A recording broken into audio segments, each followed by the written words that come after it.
Hello, everyone. I am Sage Stevens, the host of Shout Out with Sage.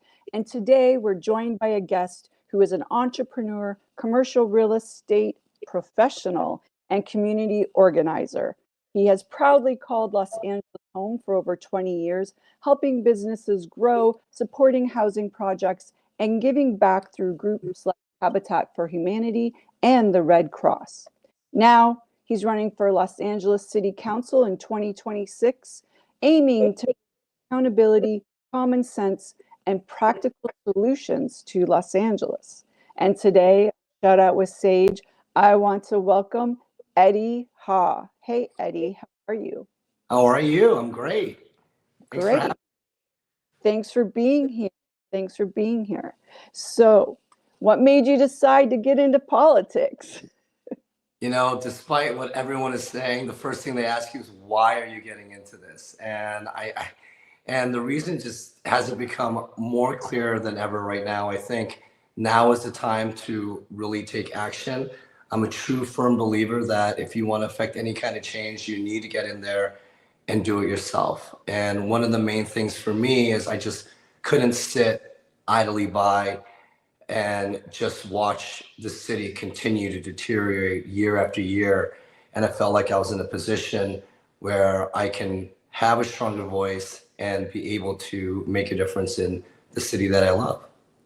What are some of the things that you see deteriorating? I know I've lived in LA for a little while, and it's definitely changed over the last 5 years. What are your thoughts?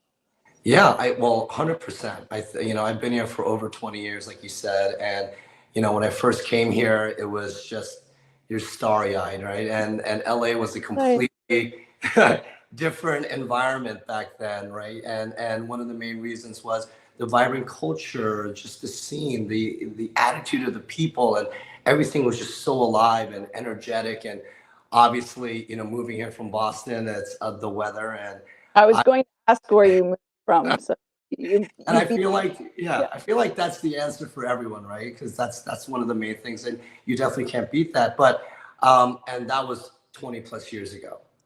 Fast forward 10 years later, and you said 5 years, but I think this has been going on a steady decline over the past decade, and maybe even longer. But it was so gradual that you really didn't realize it was happening until it got so bad that you just kind of woke up one day and you're like, what happened to our city, right? And that's one of the things that really motivated me to go ahead and do something about it, because I do love the city and I do want to help it and give back in any way that I can. What are some of the key areas you think need to be addressed in Los Angeles? I think one of the key things, there's a few, but top of mind, public safety. I think that's a big, big issue, and especially what's going on in the country in general. But in LA, I'm sure that you're aware, we're supposed to have about 10 to 15,000 sworn in active duty police officers at any given time in Los Angeles, just because we're so huge. And that's the minimum number, right? And right now we have less than 8,000. And I'm thinking, just in speaking with the LAPD and having conversations with them and going on these neighborhood walks, it's almost to 7,000. And the elected officials and government are trying to reduce that even further. Oh, wow. And it's pretty bad. And just speaking with someone who's been in 17 years in the force, and just to glean a little more insight from that, is the fact that half of that 7 or 8,000 active duty police officers are sitting behind a desk and essentially doing clerical work. So if we cut that even in half, then we have 4,000 police officers or less patrolling our streets and protecting us and trying to keep us safe. That would explain the call that they don't necessarily come, or they're, if it's not a very big thing, they sometimes don't come.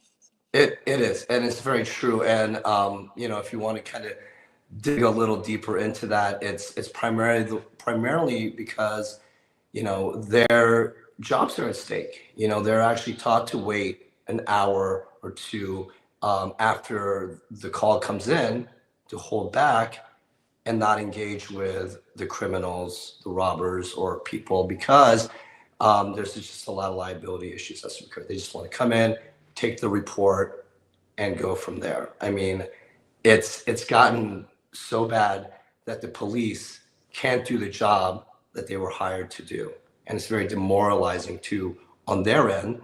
And because of that, some people are voluntarily leaving the force. So we're getting more and more reduction, and it's very difficult for people to feel safe in LA anymore.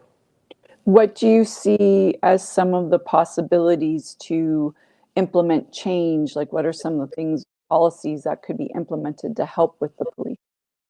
Yeah, I think we definitely, and I'm fully for this, and we need to definitely have more funding. There are just so very few resources for LAPD, and now that you're seeing with the LAFD, it's just a lot of things that are in place where they're just not getting the support that they need. And the funding should come in the forms of helping for better recruitment, for better training, safety purposes, and also for infrastructure and technology. They're using very outdated, antiquated systems that are also hindering their jobs and what they need to do. So I truly am a big proponent of providing those resources for them. What do you think that LA residents can do from like a community standpoint to, I don't know, just make change in the community or help LA? You know, on for the police or the citizens Overall, like themselves, yeah. as a LA resident citizen, what could someone do to help implement change or help the city? I mean, there's a lot of things that people can do, and I think and people are already starting to do this. This is something that's been going on and starting to build over the past couple of years, just because of the state that we're in and how bad things have become. That neighborhood councils are being formed. There are people who are walking the streets. There's private citizens working with local police officers and keeping each other aware of suspicious activity that's going on in neighborhoods. And you know. The downside of that is that it could breed some sort of vigilanteism, Yeah. which is never a good thing. But at the end of the day, it should never have gotten this bad for people to even look in that direction. So I think it's becoming more aware of what's going on and understanding the community and being able to have more conversations and deeper conversations with your congressperson, your council member. I don't think that people realize how much of an influence a council member has in their district and how much importance they should place on that. And that's why it's so important not to only understand that, but having the right and like-minded people who are concerned with the safety of the city and the neighborhood to be their elected officials. Can you go into more about that? What exactly is a city council person and what do they do? Like, and how important are they?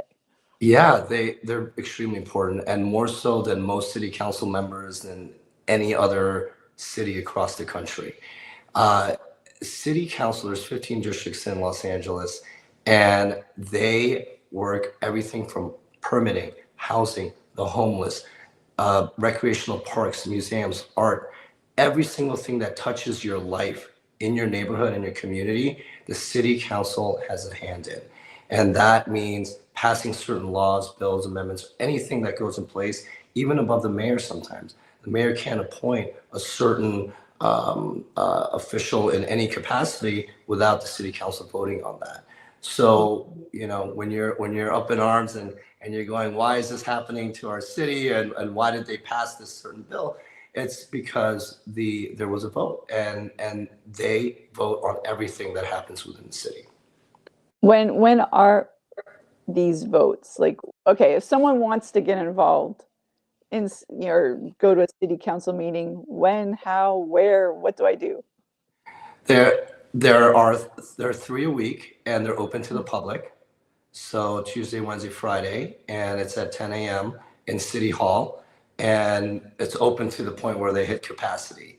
So anyone could go in. You can also speak to the city council on specific issues that are up for a vote and be able to either support it or oppose it. And everyone gets 3 minutes to go ahead and speak on that specific topic. And Okay. anyone is welcome to come in unless it's a closed door session. So as a member of or city resident, I can get 3 minutes to get on my soapbox and say whatever I want. And that's that. Do you have to sign up? Do you have to put your name down? How does that work? Yes, you do. And it's interesting. I feel like that's an amazing opportunity to get in front of City Hall and be able to speak on what you believe in. But unfortunately, there are other people who abuse that and use up their time to kind of air their grievances in a way that can be sometimes disrespectful. So we want to keep, a close eye on that as well. I see. Can you share a story where you saw firsthand how community involvement changed lives and how it inspired your approach to public policy, public service? Absolutely. Yeah, absolutely. Well, I was involved with the Midnight Mission for multiple years, and one of the things that really stood out to me is how the community rallies around the area, when especially with the homeless, right? And then right now it's reported 75,000 with 100,000 homeless right now. So we got to figure that out. But at the end of the day, what I saw was the fact that the community comes together to help. I feel like people are generally good people. They want to help. They just need direction on where they're going to have the most impact and pull together to make that happen. And the system is set up in a way where they take the people off the streets. You come in, have a meal, have a roof over your head. And what they have a structure set up that's so well put in place is that you can work your way up to a bed within the confines of the space. And then eventually you'll have career counseling, they'll set you out on jobs, and then get you reintegrated back into society. And that's for people who really want to get back on their feet, who are trying to get back. And there are places and outlets that are there existing right now to help them do that. And what I loved seeing is the fact that once they do get out there, they come back. They want to give back. And it's so powerful to have people who have been there, who have experienced it and gone through it, and to come back and talk about it. And we've seen that across every type of industry, whether it's business or volunteerism, community work, or activism, anything. And it just makes more of a statement because they're like, oh, they're one of us, right? Because they've been there, they've been through it. They want to pay it forward and help Exactly. someone because they've received help and know how much it can change a life. So yeah. Right. And that translated, and seeing that and being in that environment, I've always felt that way, but it kind of solidifies it and had me want to do more. And that's kind of where we are now. You're mentioning housing, and housing is a huge issue in Los Angeles. Given your experience with real estate and community projects, how would you approach creating more affordable housing in Los Angeles? Well, that's a really interesting question. I think that there's a few ways that I would tackle that. And what we have to first understand what homelessness is and really define that. And it's not, we talked a little bit about the Midnight Mission of people who actually want to get back on their feet. But in reality, 50 to 60% of the homeless are mentally ill. You have about 30 or 40% of them who drug, substance, alcohol abuse users. And then you have that 10% which I talked about, are the ones who actually want to get back on their feet. We have plenty of facilities right now to work with that 10%. And it's not necessarily build for building's sake. I think that, trying to do a one size fits all solution for all homeless people without really understanding who they are, where they came from, and what their priorities are, then you're just going to end up with a ton of buildings that are half vacant, because in reality, you cannot force a human being into a space.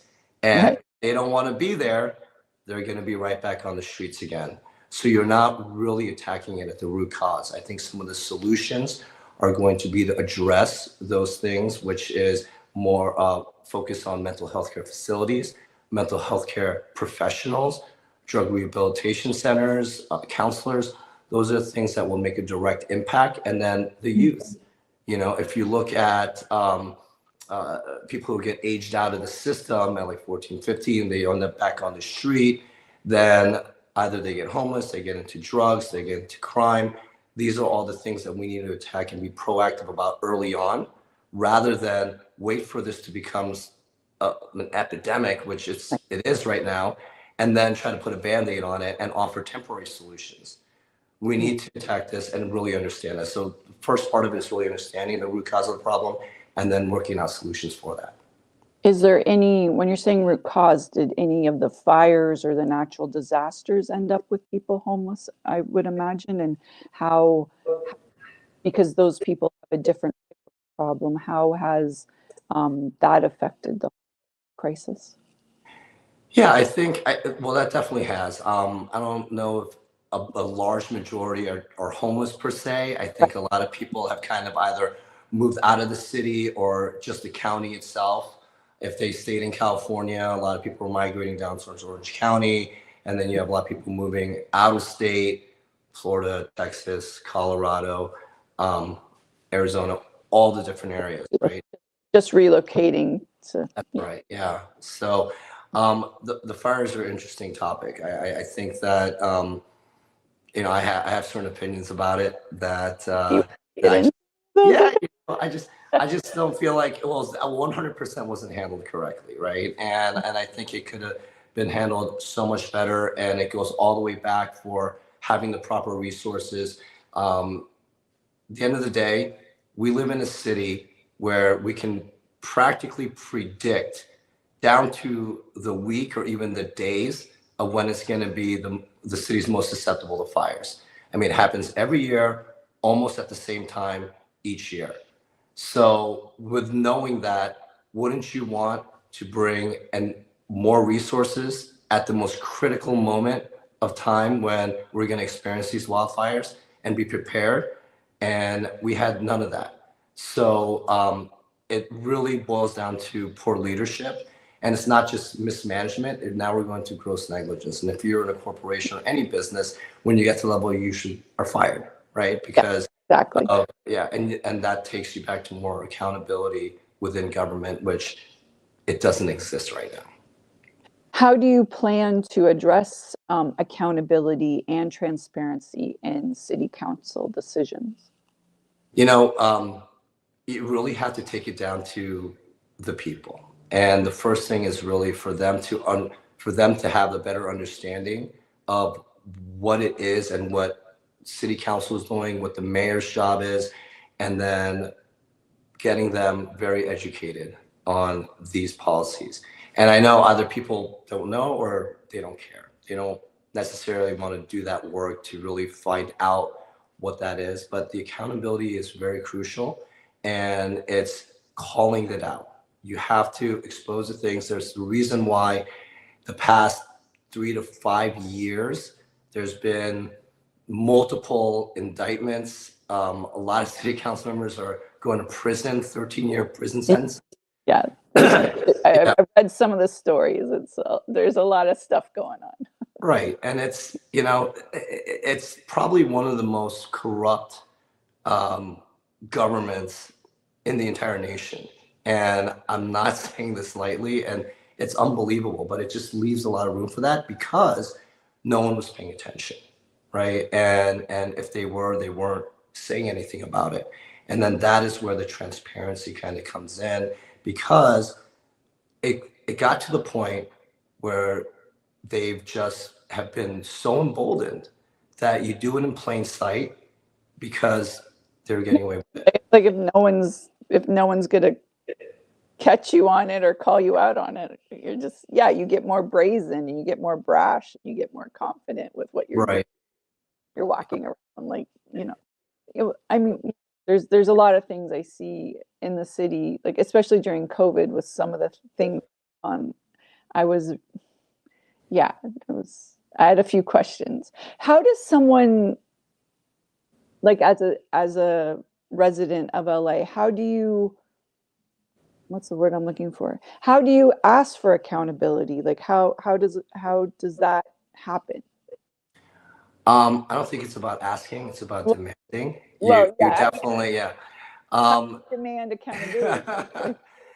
I mean, at the end of the day, it's about getting the citizens, the Angelenos, to go and demand that from their own council members in their district. And you'll be surprised at how many people don't even know who that is.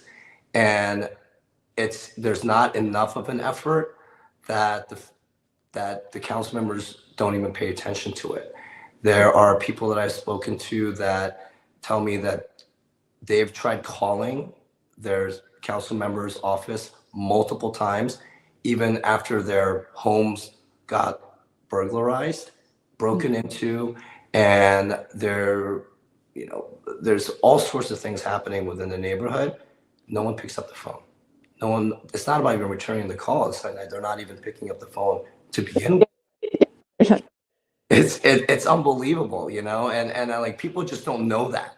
You would be appalled, outraged just by hearing some of these stories, but it doesn't really matter until it happens to you. Right. So once it does, then you're just like, oh, this is unacceptable. We need to do something about this. But I just feel like people are very siloed and they're not communicating with each other, and there's not enough communication within the community, right? And people are just having these things happen to them, and they feel like they're in the minority, and they just kind of say, well, I guess this is what it is to live here, and it shouldn't be that way. And we need more to shine a light on that and then call that to the forefront, because we can go to City Hall, talk about it, but the thing that's really going to move the needle is getting people to go and address it. And if there's enough noise and people speak loud enough, then change will come about. Right. Running for office is a huge commitment. What keeps you motivated through the ups and downs of campaigning? There's been a lot of ups and downs, and I'll tell you. The one thing is, and I just can't say this enough, is I love LA. I've given everything I can to the city. This is the only place that I ever want to live. I wouldn't want to be anywhere in the world, and I'm never leaving. And I will die in Los Angeles. And this is how much I love the city. And I think what motivates me primarily is the fact that I will do anything to make sure that the city can live up to its potential and be as amazing and as great as it was when I first moved here, because I know we have it in us to do it, and to create a safer LA, a stronger LA, and then really help it to grow and build a stronger and more solid community. And it starts at the ground level, and then we'll grow from there.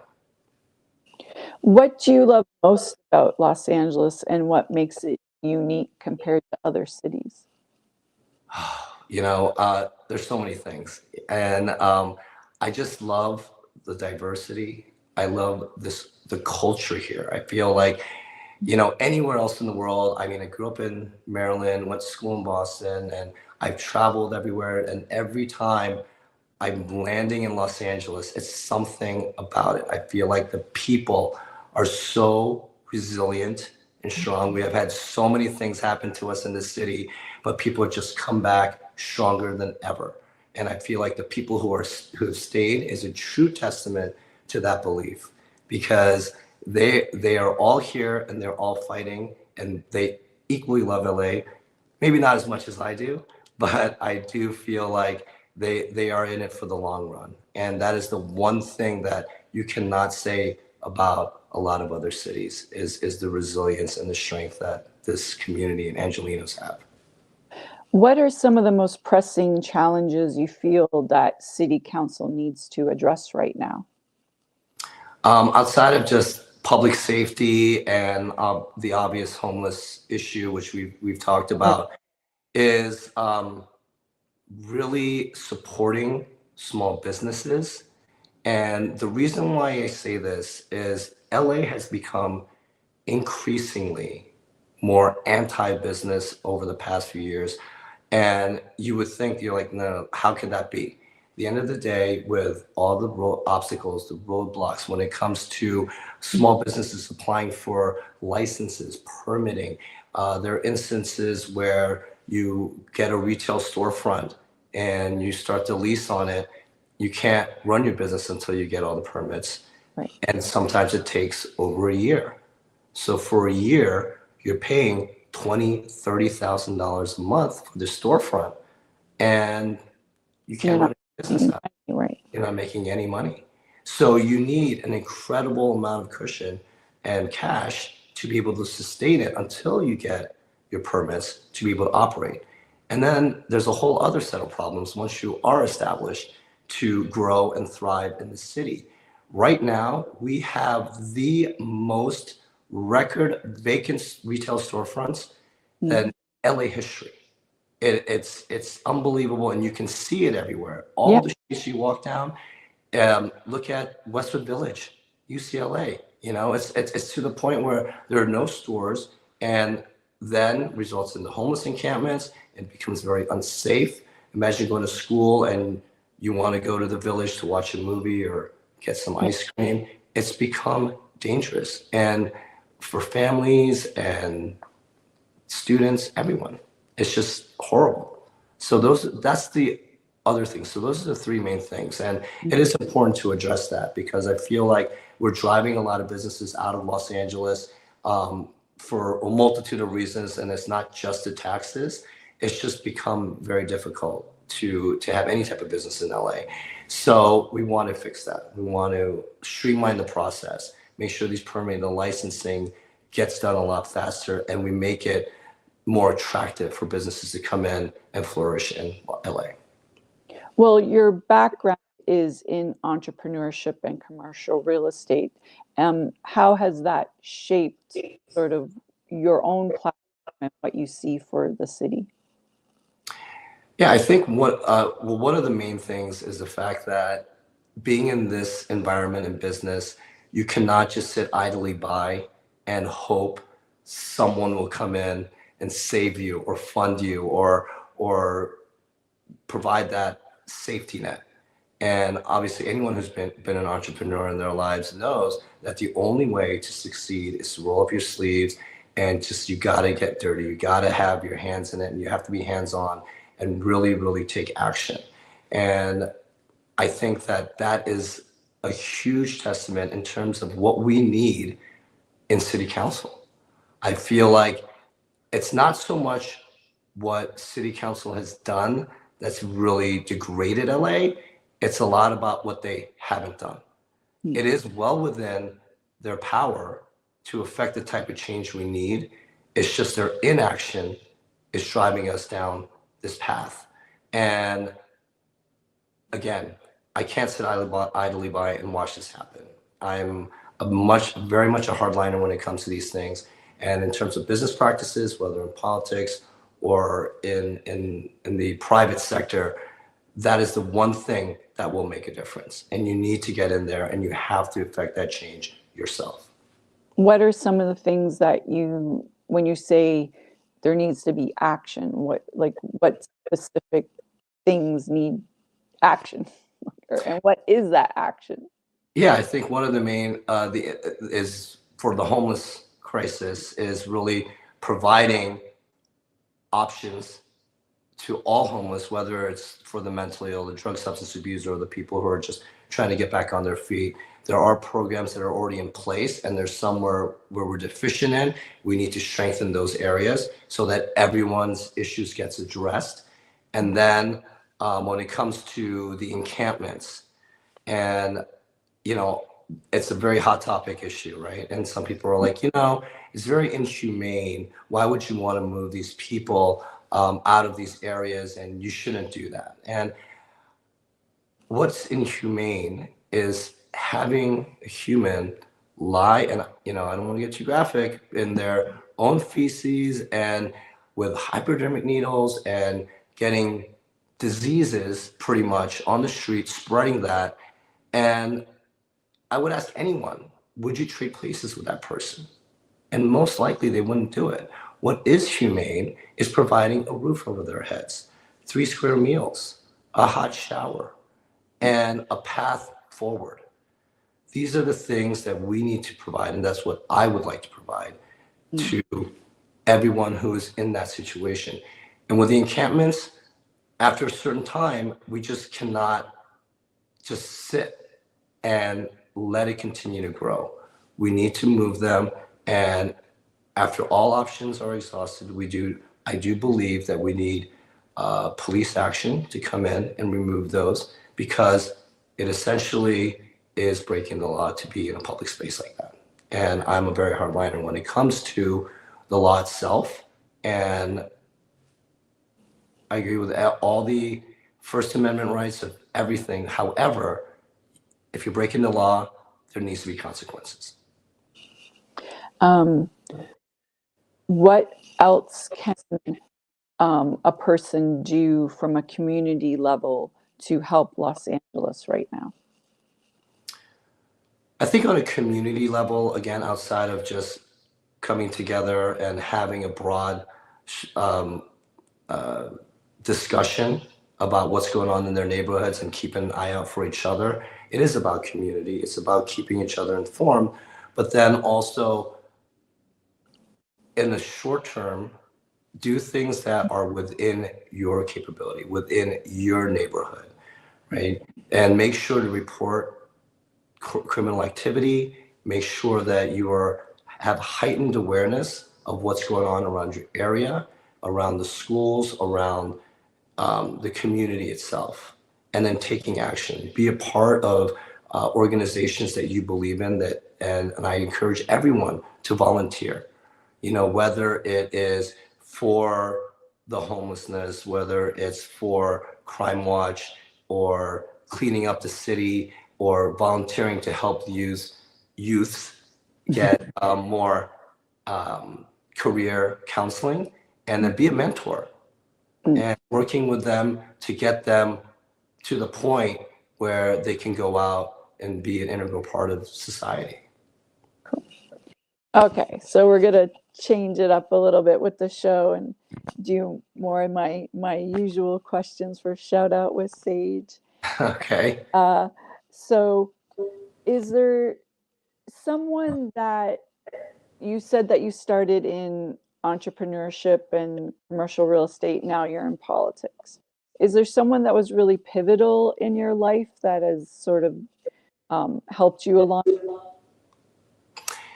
Yeah, well, my father is very pivotal. I call him and ask him for advice, even to this day, for everything. And I even just as a sounding board to just see what he thinks or what he would say. And from a very early age, a lot of it was stop complaining, figure it out, and do something about it. Yeah, sounds like that. What are you crying about? No crying in baseball. No, I'm just kidding. He didn't. and it stuck with me, and he gave me enough room to help me figure things out for myself and really work them out and just find solutions to certain things that I was either frustrated with or that I was confused about.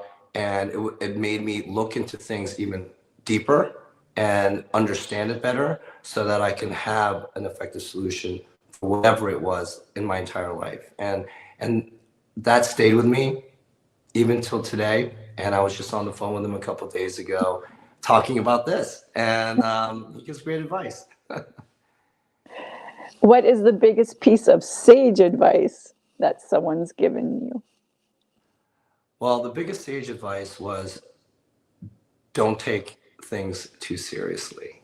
And it kind of riffs off the don't sweat the small stuff. And I think if you're so concerned with a specific thing in terms of like how people perceive you, or because 99% of the times they're more worried about themselves than they are you. So it's just more of a you thing. In LA, you're like, oh, you think, you start thinking about things and like they're not even paying attention. Right, exactly. So I would just say stay true to yourself and really focus on what you're passionate about and what you want to do in life and what you want to accomplish. Because at the end of the day, you answer to yourself and no one else. And you have to be true and act in that way. And I believe that will lead to true happiness and a fulfilling life. What is success to you? What is success to you? What is the best? What is success? Oh, what is success? Yeah. Success to me is like leaving behind sort of like a blueprint, right? And this kind of goes back into how I would like to be remembered in any of my roles, is to create something that is beneficial to the majority of people. I'd like to say everyone, but it's just not realistic. But something that's going to be lasting. So whether it's leaving some. Yeah, that was, sorry to interrupt you. That was one of my questions that I was going to get to. Yeah, what it goes. Yeah, what's your legacy? What do you see your legacy as?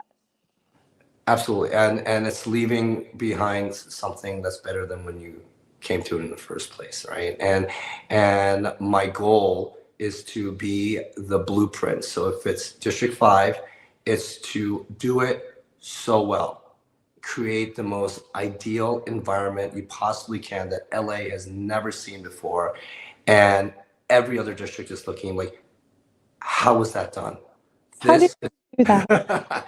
this is what we need to do in our district. Right. And eventually let that spread and grow until it covers all of LA and all the other regions in California, and leave that as a legacy behind. And it will be a prosperity for all type of methodology. How do you decide, like when an opportunity comes to you or a business idea or something, how do you decide what to say yes to?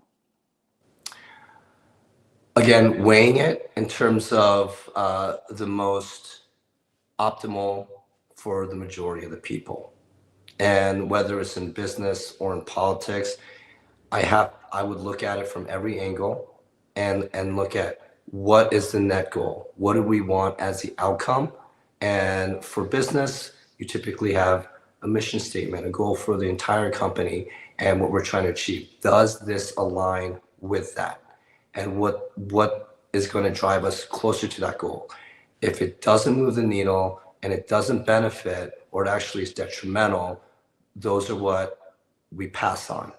Anything that's going to drive us closer to that mission, those are the ones that we say yes to. Again, in politics, same thing. We have to have an outline of what we want as a city and as a district. And once we all agree on that, that is what's going to drive a lot of the political decision making in terms of like, what bills are we going to put on? What ballot measures are we going to focus on? These are the things that are going to be crucial to driving us towards that goal. If someone was wanting to move to Los Angeles, and both you and I love it here, what would your biggest tip be to them for making the big move to LA? Just do it. I came out here one year, and it was February, and I'm sitting in Manhattan Beach, and it was 80 degrees and it was gorgeous, and I was just thinking to myself, it is -8 degrees in Boston. There's about 6 feet of snow in a winter blizzard. Why am I living there right now? And so it goes back to the first question. Yeah, it is about the weather, but it's just a lifestyle. It's something about Los Angeles that, and I've been in many cities all around the world, that just doesn't compare. And this is my opinion, and I wholeheartedly believe in it, and I will stand by it. And I always encourage people to come to LA, and especially if I get into office, then we will bring it back to those days again, and we'll be even better and rebuild it to a stronger Los Angeles. Very cool. Well, I always say I'd rather shovel sand than snow. So, That's right. you know what I mean? So, what do you believe is the biggest thing a person should think about before they make that big move to LA? I think really take a deep look into yourself and really ask yourself why you want to be there. I know my answer wasn't as deep in terms of the weather itself, but living in Boston, that was pretty top of the list for me. But what do you want out of it? I feel like some people move here for the wrong reasons. It could be a number of different reasons. It's just really look and understand what you want and be realistic about that. Again, it kind of goes against the reasons why I did it, but looking back at it 20 plus years later, I wouldn't have changed a thing. But if I was going to give advice to someone, that's what I would tell them. How important is networking and relationships in developing a career, whether you're coming from commercial real estate or in politics? How is that shaped? It's extremely important. I think it's like right up there, top three most important things, especially in the city. And relationships are extremely, extremely crucial in Los Angeles. And whether that's in business or politics or anything, it just is the ecosystem of LA. Having that bond, that connection with someone really, really makes a difference. And I even in real estate, the whole thing was you need to be out there at some event, networking, whether it's even just lunch with someone, a minimum of 3 times a week for success. And the same goes for office. It's important to not just know all the elected officials, but really speak with your constituents and be on the ground. I'm a very hands-on person. I'm not going to just sit behind my desk and just sign bills and ballot measures all day long and have a disconnect with the people. And I feel like some of these elected officials who just are passing these measures without having the direct experience of what they're voting on is a huge mistake. And they're just going along with the majority just to say they're in the majority. And that's not right. Yeah, sorry. When I look at some of the, I look every now and then at some of the things, and it's like, it's always a unanimous decision, a unanimous decision. I mean, how can we always have all these unanimous decisions? Like, because I go to West Hollywood City Hall meetings sometimes, and I'm just like, what? Like, just sit there. I don't understand how everyone can like be unanimous on all this stuff all the time. All the time. And it's not any different in downtown at City Hall. And I'm glad you said that because that is the one thing I called out. Because every time I go in, I'm like, how is this possible? There's nobody that has a differing opinion or viewpoint. And there's a lot of backroom deals happening, which is just par for the course. I mean, part of it's politics. I get that. But if it's for the detriment of the city, there needs to be more people to speak out against it. And it has to be more for the people. And I feel like a lot of it's going towards special interests and people are swayed one way or the other. And it's coming from the top down. And there's always a nudge to say, we expect you to vote in this way. And there's not enough people there who will dissent and oppose those views. There are 2 or 3 people in city council right now that I deeply respect who do that. And I think that that's very, not just brave, but it's the right thing to do. And more people need to do that. Yeah, but it seems like it's more of a brave thing to do because everyone wants you to be, group think and think, we're all doing this together. No one wants you to like rock the boat, but you can't innovate or create change or better a society by just doing the same stuff over and over again. So I don't. Well, that's why we're in the situation we're in. So, and I think that people are just now really waking up and looking around them and be like, number one, this isn't right. Number two, what the hell happened? And it's the pendulum's kind of swinging back, and we need to take advantage of this while we still have this momentum, and we will be able to affect that change. Tell people exactly, you're for District 5. What is that area? What is District 5? District 5 covers a large amounts of the Grove, so the Beverly Center is, and it goes little bits of Hancock Park, and then it goes all the way to Beverly Hills. Beverly Hills is its own area, so it skips over that, but we still encompass some parts of it. If you look at Benedict Canyon, all the way to Beverly Crest, Beverly Circle, and then Holmby Hills, Bel Air, all the way to UCLA Westwood till it hits the 405. It's a big U shape. It goes from Mulholland, from down the 405 across Olympic and Pico to south of West Hollywood, and then Highland. I looked at it before our interview, so I sort of have an idea. It's a very vast, interesting area. It's a very large district, yeah. Right. Yes. Okay, so we're gonna do a few fast questions for you, just sort of have some your favorite things about LA. So we live in Los Angeles. Tacos are very popular. What is your favorite taco spot? Oh gosh, so there's a few, not just tacos, but any Mexican restaurants. And living in this area, you look at El Cholo, El Compadre. However, there is a taco stand that I've got introduced to 20 plus years ago when I first moved to LA, and I had never experienced anything like this in Boston. And it's Tito's Tacos. I don't know if you're familiar with them. Oh, I am not.